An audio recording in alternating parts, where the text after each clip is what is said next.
Now, on my kicker tonight, I think it's time to regulate religious organizations, especially the so-called churches. Yes, it is time that they too observed the law of the land. It is time their existence and operations became compatible with the laws of fellow men, the mandate of the Constitution, and the sanction of government. My argument is simple. The people behind these so-called churches have gone rogue, all in the name of faith, in the name of Jesus, and in the name of God. The so-called prophets and men of God must be accountable to a being other than God. Here are my reasons.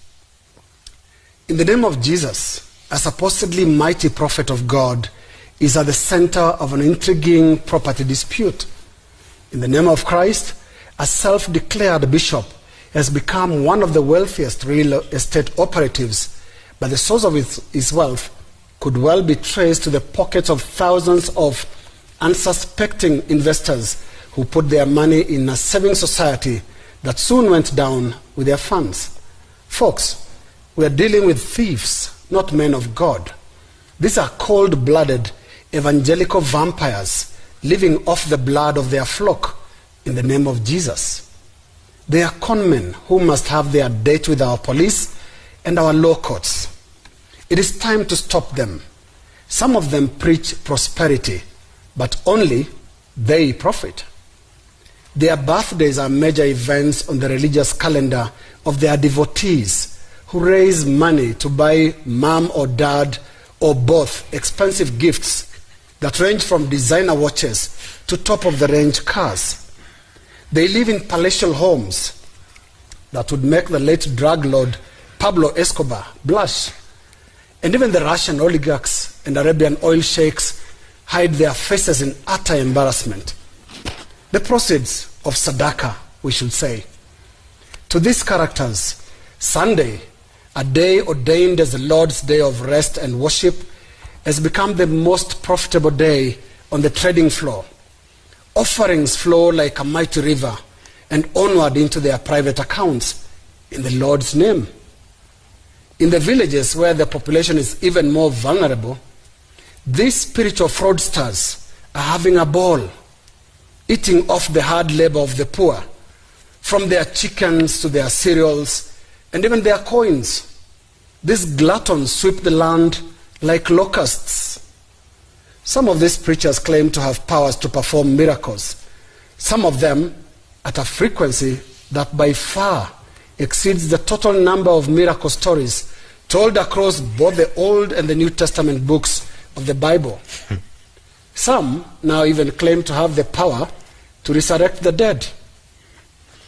You must have seen that recent viral video of a staged managed resurrection miracle from South Africa. This is certainly just one of the many bizarre activities that made the government of Rwanda to act. Now, President Paul Kagame is a no-nonsense man. He can tell a financial swindler from a preacher. Kagame wondered aloud why the capital city, Kigali, had more churches than boreholes that can provide clean water. And in April last year, he ordered a shutdown of over 6,000 churches that, quote, did not meet the required standards. Among the required standards is a requirement that pastors have a theology degree before they start their own churches so that they can teach the correct doctrine. Here in Kenya, we toyed with the idea of regulating religious groups, and the closest we ever came to it was in 2016 when former Attorney General Githu Muigai proposed regulations that, among other rules, required preachers to submit certificates of good conduct and their theological training certificates so as to be licensed to run churches. These are the rules Kenya must revisit in order to restore sanity in the preaching enterprise, I call it. Rwanda set the pace, Kenya should follow suit.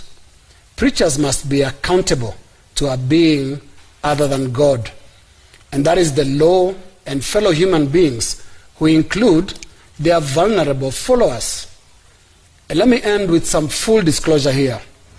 I am a church-going, son of a retired Catholic catechist, a trained and qualified holder of a Teacher of Religion certificate from the Catholic Diocese of Arusha, Tanzania. Just in case. Good night.